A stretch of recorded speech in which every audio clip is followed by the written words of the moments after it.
What is this ha? Mabilis na ibinalibag ng ginang, si Indira Villamor ang isang lifestyle magazine sa ibabaw ng desk ni James.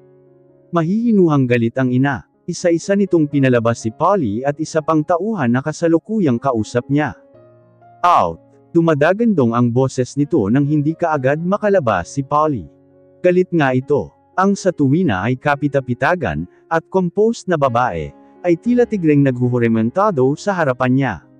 Para itong sasabog sa nag-uumapoy na galit. He will soon find out the reason for his mother's tantrum.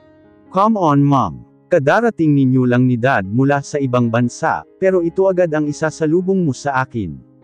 In an attempt na paghupain ang kalooban at galit nito, ay nilapitan niya ito at niyapos sa likuran.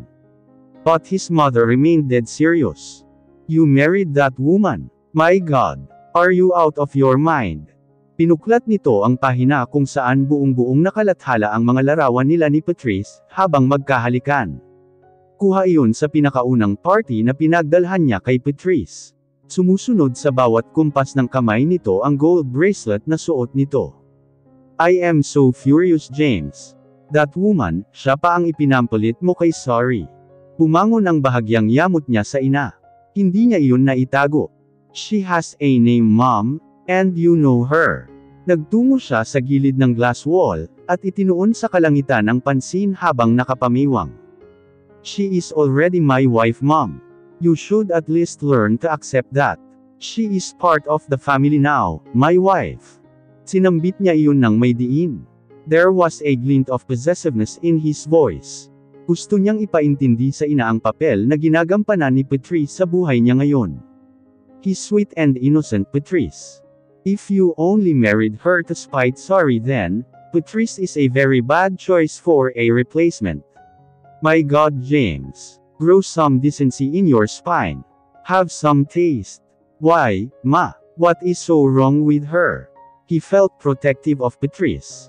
He had always been like this since that day he saw her drowned in tears, habang hinahabol nito si Terence sa labas ng apartment nito. Her vulnerability awakened a strong desire in him to take care of her. She is a nobody for God's sake.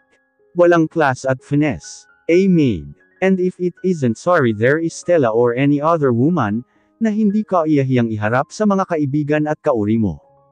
Tila pagod na naihilamos niya ang sariling palad sa mukha. His mother could be endearing, pero lumilitaw din ang pagiging matigas nito.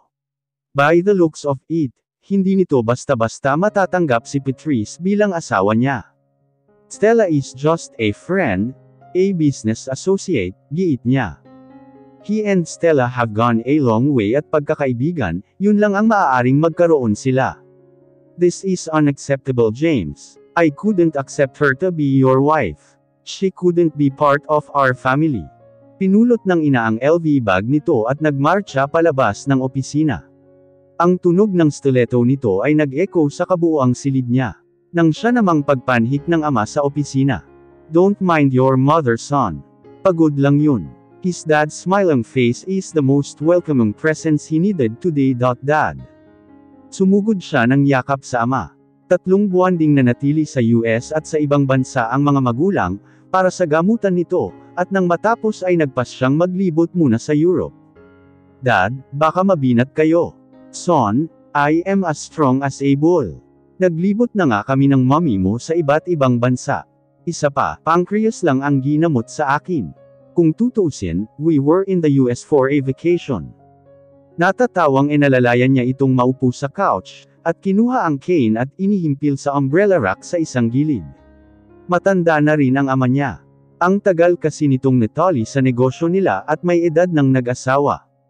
Polly, can you bring tea for dad? Pitbit na ni Polly ang hiling niya nang ito ay pumanhik muli. Welcome back po, Tito. Gamantang bati ang ama kay Polly. How's your mom? She's fine Tito. Nasa Batanes sila ngayon ni Papa. Nagbabakasyon. Sabi nga ni Papa, second honeymoon daw nila, nakangiting kwento ni Polly, habang inaayos ang teacup na nakapatong sa saucer sa coffee table. That's good to hear na ini-enjoy ni Yolanda ang buhay niya. Ilang palitan pa ng mumunting kumustahan at lumabas na rin si Polly. Sa kanya naman ngayon nabaling ang atensyon ng ama. Magkaharap na silang naupo ngayon sa couch sa loob ng office niya. "How are you, son?" "I'm good, Dad. Never been better." Mataman siya nitong tinitigan. The last time na nagkaharap sila, ay noong araw na nasira ang engagement niya. "Pagpasensyahan mo na ang mommy mo." No wonder his dad was able to turn their business around, simula nang hawakan nito ang Villamor Corporation, papalogi na ito noon nang ipasa ng may sakit na Lolo Federico niya. His dad's patience, cool and composure are eminent in building this company. "Life is too short, son. Your mom, she is just being a pain. Huwag mo siyang intindihin. Masyado lang siyang nasanay na siya lang ang muse sa pamilya natin. Now that you have a wife, nahihirapan siyang tanggapin." Nakahinga siya ng maluwag sa sinabi ng ama. Mula noon pa man, hindi tinitingnan ng ama ang estado sa buhay ng isang tao. Pantay ang tingin nito sa lahat. "Masyado ka daw nagbababad dito sa opisina. Well, you need to relax. You go home, son. Treat your wife to dinner tonight, or simply be with her." Kung alam lang ng ama, kung gaano siya nagmamadali palagi na makauwi sa bahay. "Hindi ka galit, Dad. Okay lang sa'yo na pinakasalan ko si Patrice." Tinapik siya ng ama sa braso. "Why should I? I've seen that girl grow. She is a wonderful woman, James. Such a fine lady." Sinuyod siya ng mapanuring tingin ng ama. "She seems to be good for you. Whatever reason you had for marrying her, sa tingin ko nakabuti iyon sa'yo."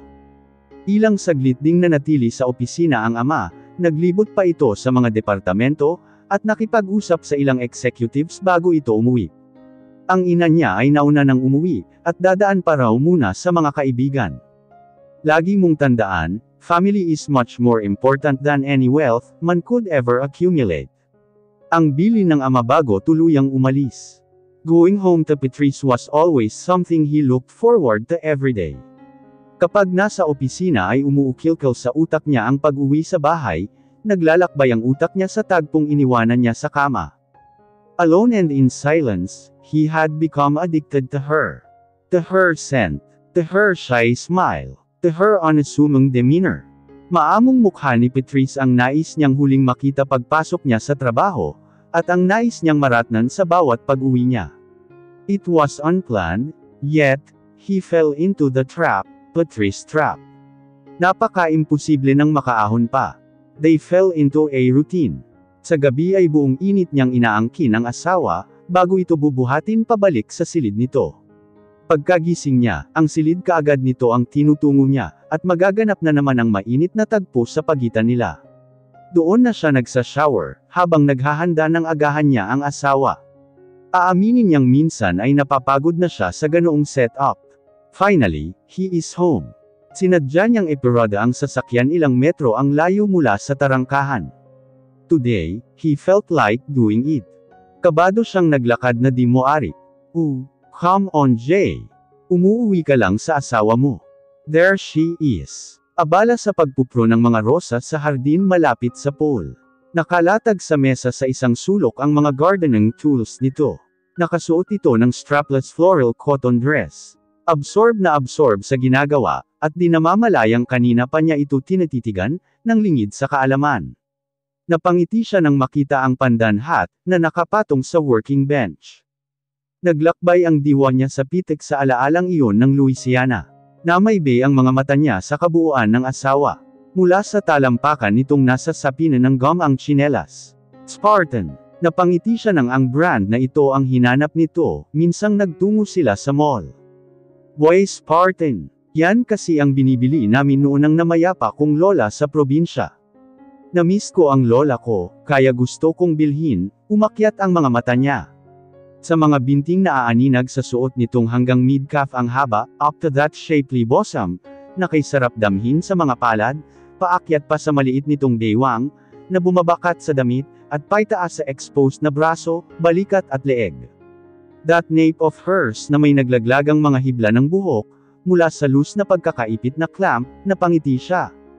Naruroon pa rin sa balat nito ang markang iniwan niya kagabi. Hindi niya ugaling mag-iwan ng mga marka sa mga babaeng naikama niya dati, pero pagdating kay Patrice tila nagiging possessive siya. Minsan ay tinatanong niya ito kung nasasaktan ba ito, ang sagot nito lagi ay iling o di kaya ay ngiti. Napasinghap siya. Kailanman, hindi niya pagsasawaang gawin yun, at mas lalong hindi siya mauumay na angkinan ito ng paulit-ulit. She is his wonderland. Yes, Patrice is his. Hindi plinano, kusang nangyari. Because the first time he claimed her innocence, he knew, right there and then that he couldn't get enough of her, until it had become impossible to let a single night pass by without touching her. Ilang ulit na niya itong inangkin, ngunit pakiwari niya ay kulang pa. Sino man sa mga naikama niya, ay wala pa ni isa ang bumubuhay ng ganito kasiding pagnanasa sa katawan niya. James Villamor never desired for a second serving. But with Patrice, tila ito isang pagkain na kay sarap balik-balikan. Naramdaman marahil ni Patrice ang bumabaong mga titig niya, at lumingon ito. There was that mesmerizing shy smile again, that never failed to make his heart go wild. Umakbang siya palapit kay Patrice, at hinapit ito sa baywang, at yumukod upang samyuan ang leeg nito. He never cuddled but today is different. He just wanted to feel her heat. Vanilla. Naramdaman niya ang pagkislat nito. Itinago ang mukha sa kanya, ilang beses na ba niya itong naangkin, ngunit hindi pa rin nawawala ang hiya nito sa kanya, lalo at nasa labas sila. James, hindi pa ako nakapaligo. Napangiti siyang lalo. Natutuwa siya sa malambing nitong boses. Mabango ka pa rin. Mas isiniksik niya ang ilong sa leeg nito. Napakaaya ng amoy ni Patrice. She smelled like summer. Always fragrant and fresh. Napakasarap sa pandama. Nakakalasing. Ang baho-baho ko pa, hoy. Iniiwas nito ang sarili, nang tangkain niyang halikan ito sa mga labi. Pinamulahan kaagad ng pisngi. Oh, God! Kung alam lang nito na turn on sa kanya ang ganitong reaksyon ng asawa. Then, let's take a deep. Napatili si Patrice, nang walang sabi-sabing lumundag siya kasama nito sa pool. Nagkakawag ito. Hindi ito marunong lumangoy. He took advantage of it. Niyakap niya ito ng mahigpit at iginiya sa bahaging mas malalim ang tubig, at isinandal ito sa gilid ng pool, habang nakaalalay ang binti niya sa pangupo nito. Ang dalawang mga bisig, ay nakatukod sa tile sa magkabilang gilid ng katawan nito. Ang daye mo naman, she pouted, making her look even cuter. Siya na ang umabot sa salamin nitong lumutang sa tubig. Useless nang isuot pa nito, nabasa na iyon kaya ipinatong niya na lang sa semento. Ilang beses muna nitong kinurap-kurap ang mga mata, bago tuluyang nakapag-adjust. Ayan, nabasa tuloy ang polo mo. Pati sapatos mo, anitong tila nagrereklamo, habang nilero-laro ng daliri nito ang kwelyo ng polo niya. I-drain ko na naman ang tubig nito mamaya. Mas nagmamaktol mas nagiging sweet ito. Pero aaminin niyang nakukonsensya siya, at madadagdagan ang domestic responsibilities nito. Kung bakit ba kasi, ayaw nitong mag-hire sila ng kasambahay. Noong minsan ngang may mga bodyguard sa bahay na tinalaga niyang magbantay rito, abot langit ang pagmamaktol nito. Her eyes were always a feast. Gustong-gusto niya kapag maang na nakatitig ito sa kanya, kapag nanlalaki ito habang naso-sorpresa.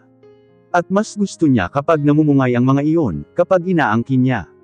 Mas lalo na kapag pamipikit ang mga iyon sa bawat beses na nadadala niya ito sa kamunduhan. Kiss me. Napalunok ito lalo na nang dahan-dahan niyang inilapit ang mukha rito. Naglulumikot ang mga mata nito. Ay nasa labas ng bahay tayo. Mamaya, maratnan tayo ni Nami. Nanginginig ang boses nito, ngunit napangiti pa siya. Jay ang sinambit nitong pangalan niya. Pangalawang beses na tinawag siya sa palayaw. Una noong nasa Louisiana sila, feasting each other's warmth inside Polly car. Gusto mo bang umakyat na lang tayo sa kwarto mo? Patrice is all-timid and shy, but so giving and passionate in bed, subalit lagi itong hindi kampante sa pagpapakita ng affection in public. Pinakamatapang na nagawa nito, ay noong halikan niya ito sa loob ng isang tindahan sa Louisiana. Gusto niyang murahin ang sarili sa nakikitang nerbiyos sa mukha nito. Halik lang ang hinihiling ko sa iyo. Sa isang iglap lang ay tinawid niya ang pagitan ng mga mukha nila, at dinampya ng maso yung halik sa labi ang babae, na kaagad din namang tumugon. Ikanawit pa nito ang mga braso sa leeg niya. They shared an open-mouthed kiss and both of them were so darn on fire. Nahihiya pa ito kanina, pero tinumbasan naman ang init niya. Pero siya na rin ang kusang tumapos. Mahirap na. Then, he rested his head over hers. Nagtatanong ang mga matang napatingin ito sa kanya. Baka iniisip ni Patrice na puro na lang kamunduhan ang laman ng utak niya. Yes, he is. He is a man in his prime who finds lovemaking enjoyable. Pero ang nais na lang ngayon, ay yakapin lang ito, ang ikulong ito sa mga bisig niya, at ang paulit-ulit na kintalan ito ng halik sa noo at sa bumbunan. He just wanted to be near her. Gusto niya lang damhin ang malambot at makurban nitong katawan. Bigla ay nag-flash sa utak niya ang kasunduan. Ang napipintong paghihiwalay nila. Paghihiwalay. May suntok sa kanyang dibdib ang isiping iyon. Bakit ayaw ko nang lumayo sa iyo, Patrice? But their separation is inevitable. Minsan man ay hindi nila napag-usapan ang setup nilang dalawa. Tinanong na niya ito isang beses, kung gusto ba nitong gawing permanente ang anumang meron sila, wala siyang nakuhang sagot. Maliban sa pagiging mainit nito sa kama, mahirap itong basahin. Laging kip-kip ang damdamin. Minsan, gusto na niya itong diretsahang tanungin, kung mahal pa ba nito si Terence. Ngunit may takot sa puso niya. Takot na baka sa gitna ng maiinit na tagpo sa kama, si Terence pa rin ang mahal nito. May mga pagkakataong nakakaramdam siya ng selos kay Terence, at hindi may tatago ang pakiramdam na nagagamit siya. Naruroon na siya, tinatanggap na panakip butas lang nila ang isa't isa, and he hated thinking na baka ganoon kainit ang asawa niya, dahil ibang lalaki ang naiisip nito, habang nakikipagnig sa kanya. Kung sakaling maghihiwalay sila, lahat ng itinuro niya kay Patrice, ay maaari nitong gamitin sa ibang lalaki. No. Siya lang dapat ang iniisip ni Patrice, siya lang at wala ng ibang lalaki pa. Tila umapoy ang tubig sa biglang saboy ng init sa mukha, at katawan niya. Hinela niya ito sa medyo mababaw na parte. Kinuyumos niya ng halik ang asawa. He was rewarded by her hot kisses. Mapang-angking halik ang pinagsaluhan nila. Naghahabol sila ng hininga sa bawat pagkakataong humihinto sila, upang lumanghap ng hangin. Without ending their kisses, kay bilis niyang natanggal ang buckle ng belt niya, at naibaba ang zipper.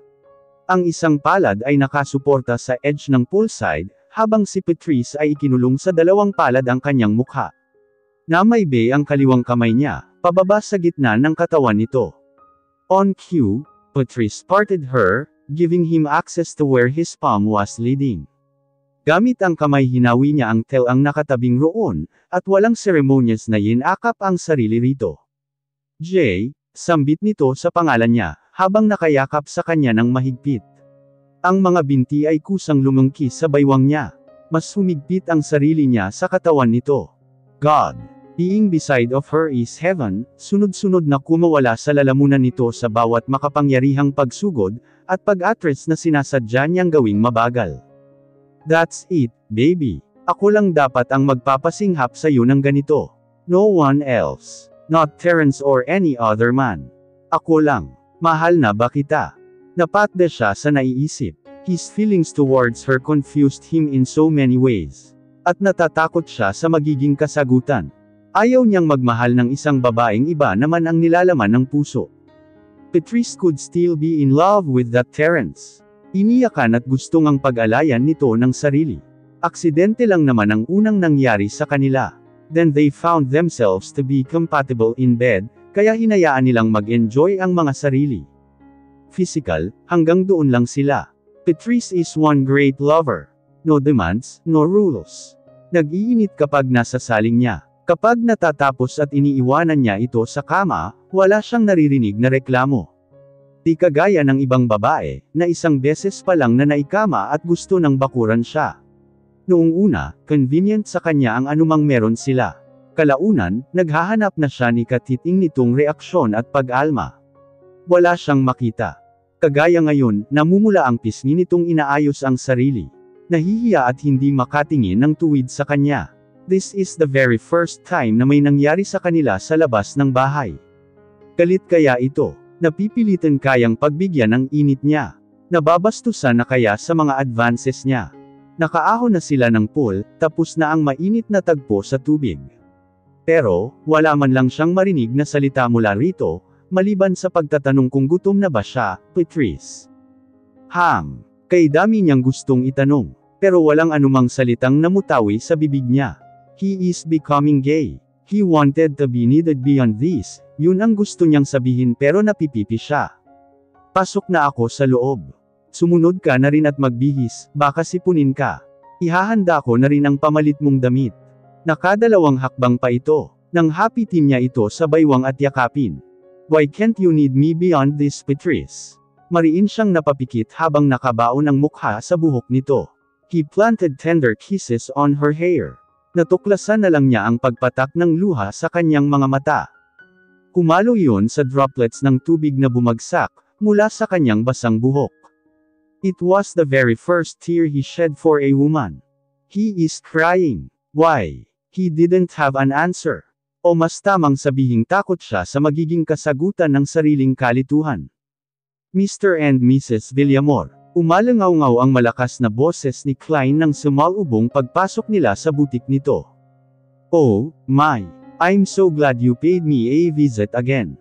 Marteng umangkla ang bisig nito sa kanang bisig naman ni James, at tinampal ang muscle nito sa braso.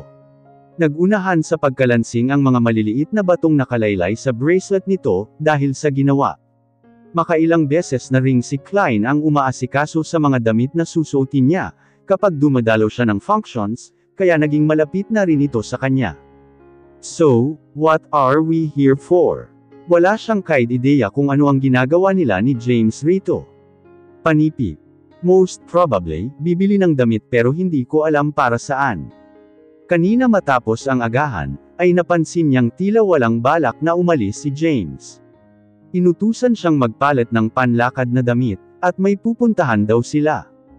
A formal dress for a formal dinner. Malagat na napatingala siya sa asawa. Wala naman silang napapag-usapan. Mga 2 linggo na rin nang huli silang lumabas. Kung may pinupuntahan man silang magkasama, ay tanging sa grocery lang. Nakakatuwang sa pamamalengke niya ay si James na ang nagdadrive sa kanya. Minsan ay ito pa ang nagtutulak ng cart para sa kanya at kahit sa pagpili ng ilalagay na Christmas decorations katulong niya ito. Pati na sa pagsasabit. You are turning me into a domesticated man, minsan ay sinabi nito. Ngunit kapag sinabi niyang si Mang Carding na lang ang magmamaneho para sa kanya, ay mabilis pa sa 4:00 nagrereklamo ito. May dinner pala tayong dadaluhan. Nang wala na si Klein, ay tanong niya rito. Magkatabi na silang nakaupo sa sofa, sa waiting lounge ng boutique, habang abala si Klein sa pagbibigay ng instructions sa assistant nito. At hindi ka pa ba pupunta sa opisina mo? Casual lang ang ayos ni James ngayon. Malayo sa executive na James na nagmamando ng atensyon at autoridad. Today, he was more like the James she secretly admired from afar, once, when she was too young. Long ago. Sino yan? Napalingon siya sa direksyong tinatitigan ng matalik niyang kaibigan, at kaklase sa high school. Isang matangkad na lalaki na may matipunong pangangatawan.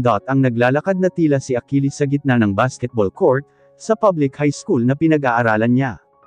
Kulang ang sabihing tumigil sa uminog ang mundo ng bawat naraanan nito, lalo na ang mga kababaihan at mga baklang abalang nagchichikahan sa isang sulok ng school ground. Lahat ng atensyon, ay natuon sa lalaking tila pag-aari ang mundo, habang nakapamulsang naglalakad palapit sa umpok ng mga kasamahan nitong nasa malapit na sa kanila, sa isang kamay ay hawak ang bola.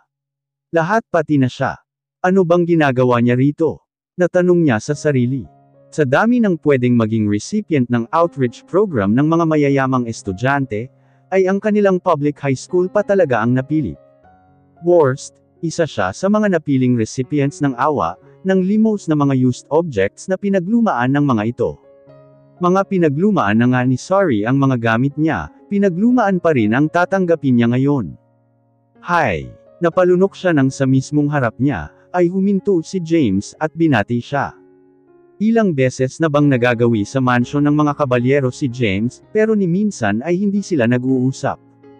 Hindi siya nakikipag-usap sa mga ito. Dahil nagsusumigaw ang katotohanang malayo ang estado nito sa buhay niya, at ang batiin ang James Villamor sa harapan ng karamihan, habang nakaplaster sa mukha nito ang matamis na ngiti, ay hindi kayang i-handle ng isip at puso niya.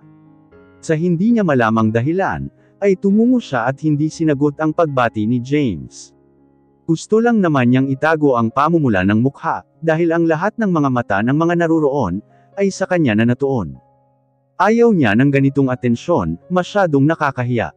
Mas lalong ayaw niya sa naging marahas na pagtibok ng kanyang puso. Oh, someone is ignoring you, man. Sorry, sa isip-isip niya nang tumanggap ng katakot-takot na kantiyo si James, mula sa mga kaklase at kaibigan. Akalain mo yun, isang James Villamor got to be snubbed by a public high schooler. Marami pang kantiyo na natanggap si James, ngunit hindi ito tuminag at nanatili sa kanyang harapan.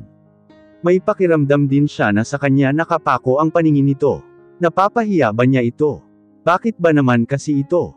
Lumapit-lapit sa kanya. Ilang sandali pa ay nawala ang balto ng anino nito, na tila tower na tumabong sa kanya.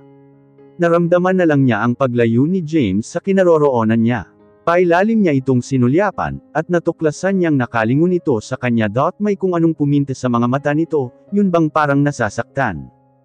Grabe ka ang gwapo nung mama pero inisnab mo. Di niya naalintana ang sinabi at pagsiko ng kaibigan. Sa hindi niya malamang dahilan, ay tila gusto niya itong lapitan at aluan, pero sa buong durasyong tumakbo ang maliit na programa, ay nanatili siyang tahimik. Hanggang sa nagbigayan na nga ng mga regalo.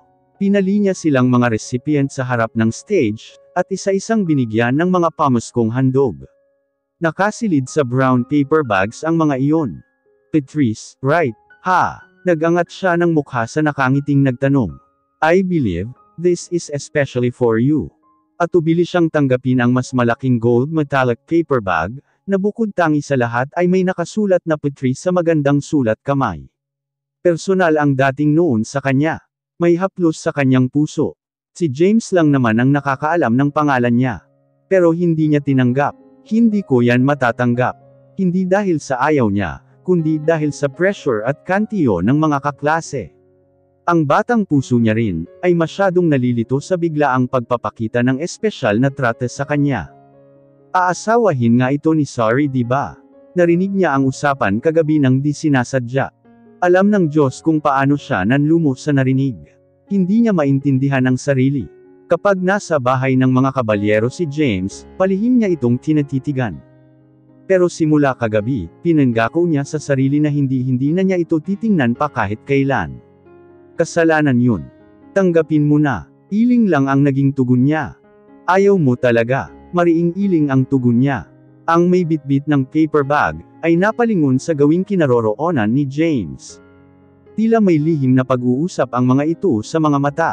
Napatingin ito sa kanya. Panandali ang nagugnay ang mga titig nila, pero kaagad ding naputol, nang tumabong sa kanya ang balto ng katawan ng nag-abot ng paper bag. Lumingon pa sa kanya ang lalaki. Habang nag-uusap ang mga ito, nakita niya na lang na hinablot ni James ang paper bag, at mabibilis ang mga hakbang na naglakad. Nakita niya kung paanong malakas nitong ibinalibag sa basurahan ang paper bag. Habang tinatitigan itong palayo, ay may tila anong bigat sa kanyang puso dahil sa ginawa. Mano bang sagutin niya ito ng hi, hello, pero ang hiya niya, ang low self-esteem niya, ang takot na kantsawa ng mga kaklase, at ang hiya na tinapunan siya ng pansin ng isang James Villamor ay mas nang ibabaw. Simula ng araw na yun, mas nalalayo ang loob nila ni James sa isa't isa. She lost all the chances to say, that was years ago. Ang tagal na ring lumipas, pero ang James noon at ngayon, ay wala yatang ibang ginawa kundi ang magpamalas ng kabutihang loob sa kanya. She was 15, then. Sa murang edad niya ay isinantabi niya ang kakatwang mga nararamdaman. She purposely locked them away, in a place where no one could ever touch. Walang sinumang nakakaalam. Not even Sorry. Napalingon siya kay James, na ngayon ay abala na sa pagbuklat ng dyaryo. Nakatungo ito, naka-side view sa kanya. How in the world did she end up with such a handsome and kind-hearted man? Wala na itong ibang ipinaparamdam sa kanya kundi kabutihan, sa buong pagsasama nila. Too kind, exactly. James. Yes. He answered without taking his eyes off the article he was reading. Tungkol sa stock market. Salamat. Nagangat ng mukha si James nang marinig ang sinabi niya. Sa damit. You deserve everything, Patrice. You're my wife. Saad nito kapag kwan. Ginagap niya ang palad ni James, na nakapatong sa kandungan nito. Thank you for everything. Punong-puno ng pasasalamat ang puso niya. For saving me. For always making me feel na sapat ako. Kahit hindi mo ako mahal, pero pinaparamdam mo sa akin na espesyal ako. She smiled at him. Until the day na maghihiwalay tayo, babaunan ko ang lahat ng mga kabutihang ipinapakita mo sa akin. I will forever be indebted to you. Hindi kumibo si James. May kung anong emosyong nasasalamin sa magagandang pares ng mga mata nito. Ayaw na niyang kalikutin ang utak kung ano man iyon. Kontento naman na siya kung anong trata nito sa kanya. After all, she felt like a princess whenever with him. Pinitiwan niya ang palad nito, at pinagkasya na lang din niyang sa mga nakadisplay na mga damit sa estant at manekans, itoon ang paningin. Naaaliw siya sa mga magagandang disenyong naruroon. Naalala niya dati sa probinsya. Kumugupit sila ng mga kaibigan niya ng mga damit, at isinusuot sa paper dolls. Nag-i-imagine kasi nga salat sila sa pera. Pero ngayon, abot kamay niya ang lahat. What if I don't want for this to end, Patrice? Namutawi sa bibig ni James na nagpalingon sa kanya. Sumalubong sa kanya ang matitiim nitong mga titig. Gusto niyang isiping may katotohanan ang mga sinabi nito. But she'll be dumb if she buried herself even deeper into this pit of make-believe. Kung sana sinabi lang nitong mahal siya, susugal sana ang puso niya. Pero hanggat sa kama lang ito mainit, at hindi naririnig ang assurance na hinihintay ng sinumang babae, hindi siya mag-i-expect ng malaki. Expectations could kill. Isang I love you lang, James. Kahit isa lang. Bahagya siyang nalungkot nang wala nang naging kasunod na pangungusap. But every time, ibinabaon niya ang anumang paglundo ng damdamin sa kaibuturan ng kanyang puso. Magtatapos tayo kung kailan nararapat, James. Right from the start, ganoon naman talaga, di ba?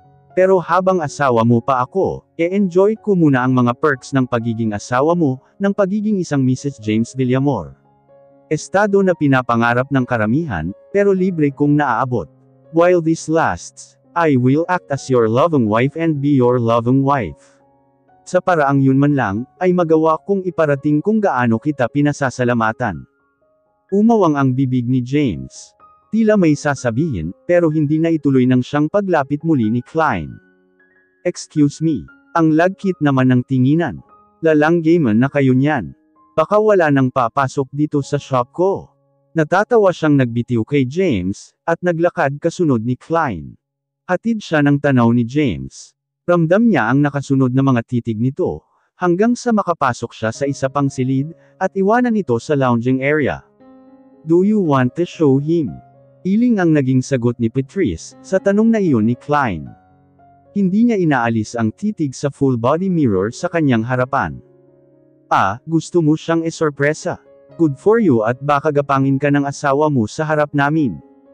Pinamulahan siya ng pisngi. Minsan, gusto na talaga niyang maniwalang sobrang ganda niya nga. James can't seem to get enough of her. Kapag nasa mga bisig siya ni James, she felt so special, so needed. Hindi lang naman ito humihirit kapag dinadatnan siya. Noong isang araw, habang nasa pool sila, espesyal ang pakiramdam niya. Kung alam lang sana ni James, kung gaano naluso ang puso niya, habang yakap siya nito sa tubig. Lubos na kaligayahan ang hatid sa puso niya, walang halong sexual, pero pinapaligaya siya ng husto. But then, noong her husband, nauwi na naman sila sa makamundo at mainit na tagpo. What if I don't want this to end? Mahirap ang umasa. The lesser the expectation, the lesser the pain. What about the sleep? Boses ni Klein ang umagaw sa kanyang naglalakbay na isip. Bumaba ang tingin niya sa parteng kinakalikot ang slit ng damit. Tiningala siya nito at nakakalokong nginitian. I was asking about the slit. Oo, mukhang sobra namang taas ng slit na yan. Nakikitaan na ako ng singit niyan. Maari pa ba yang tahiin para naman mas maging sarado? Napatayo si Klein sa sinabi niya. Oh, darling, don't you dare. Trust me, you look ravishing in it even with your glasses on. Isa pa, side slits will make your legs appear longer, lalo na sa mga petit na kagaya mo, and you have a beautiful pair of toned legs. Naglalaro siya ng futsal sa high school kaya nakatulong din. Pumagay din sa'yo tong off-shoulder. You look sexy, Mrs. Villamor. Trust me, wala naman akong damit na hindi humulma at bumagay sa'yo. Thank you, himi niyang pasasalamat.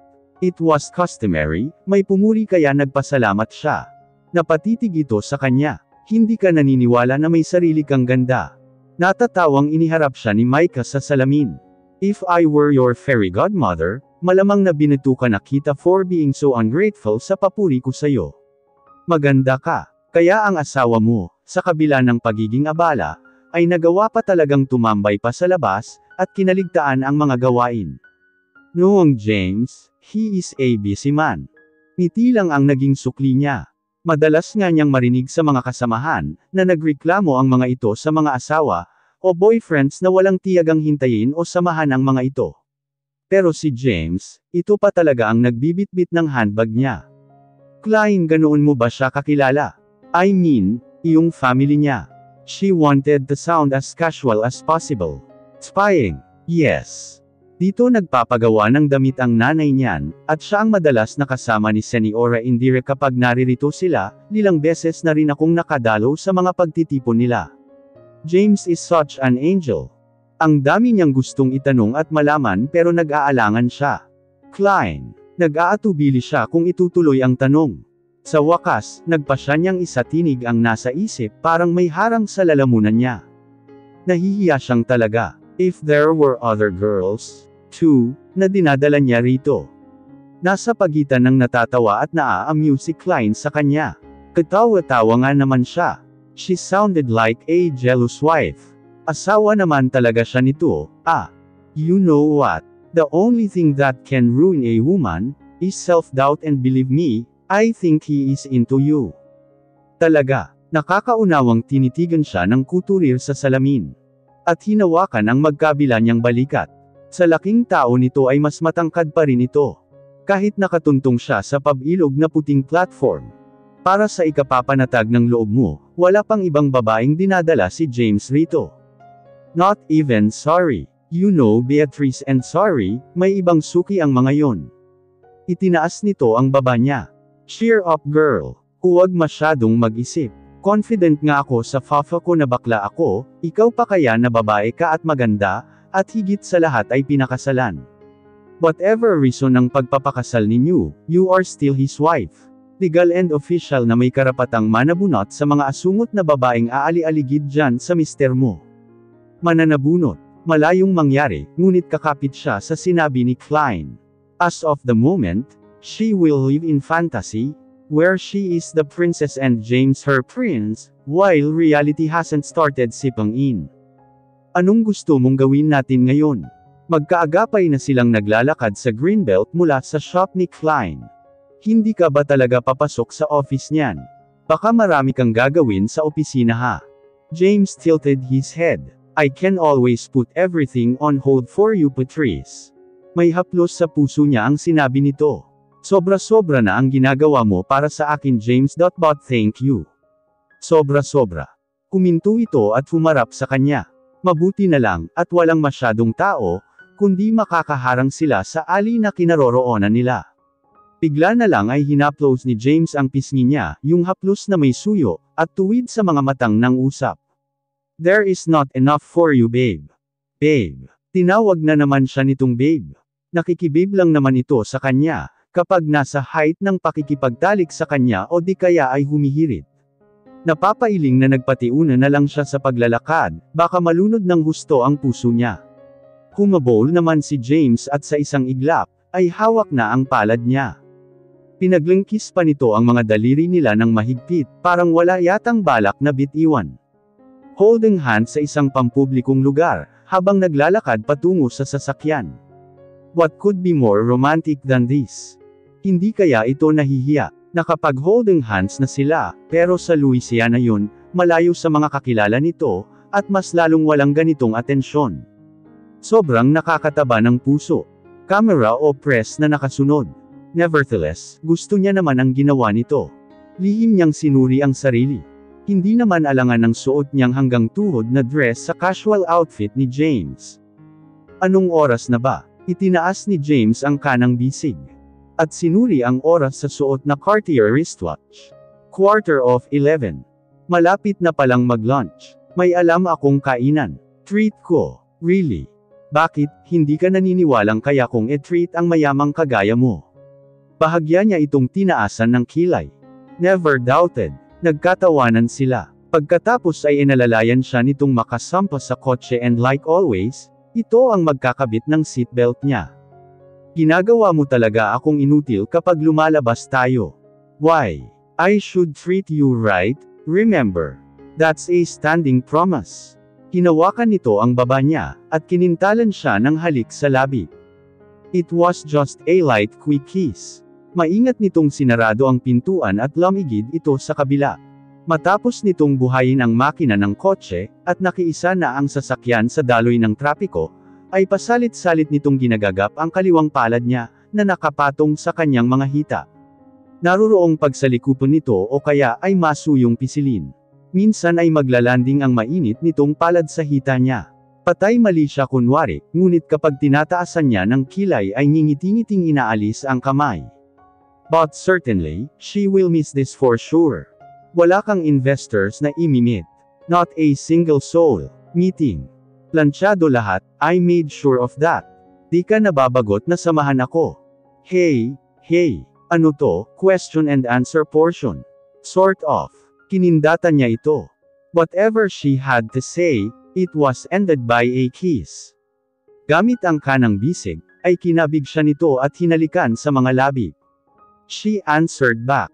Wala namang halik nito na hindi niya tinutumbasan.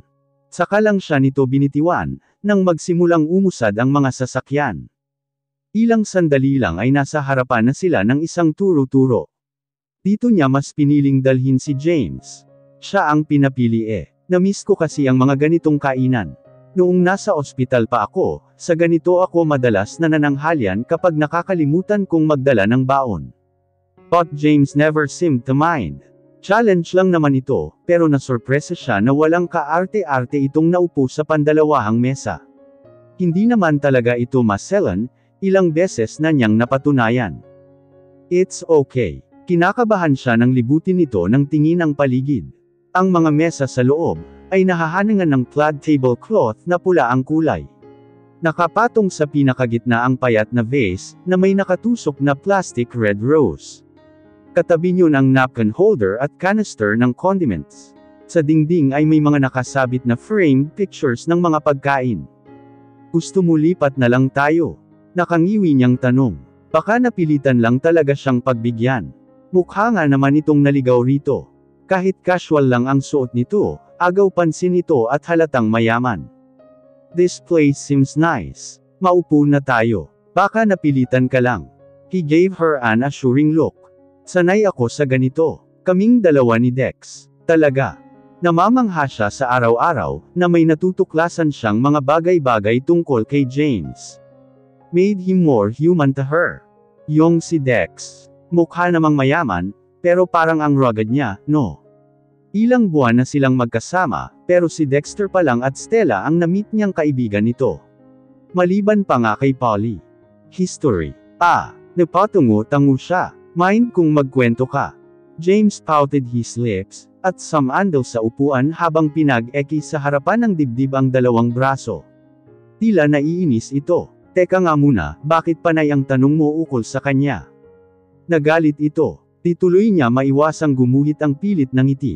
Seloso. Pinisil pa niya ang tungki ng ilong nito, ngunit kaagad na hinuli ni James ang kamay niya. Itinukod nito ang mga siko sa mesa. Yes, I am. May bahid ng kaseryosohang wika nito. Yet, he kissed her knuckles. Nakikiliti ang puso niya sa ginawa nito. Ang mukha niya ay pinamahayan ng di mawaring pag-iinit. Para siyang may naka-plaster na geyser sa pisngi. Hoy! Ano ka ba? Kaagad niyang binawi ang kamay, nang pinagtinginan sila ng nasa kabilang mesa. Sa tingin niya ay mga nursing students ang mga iyon.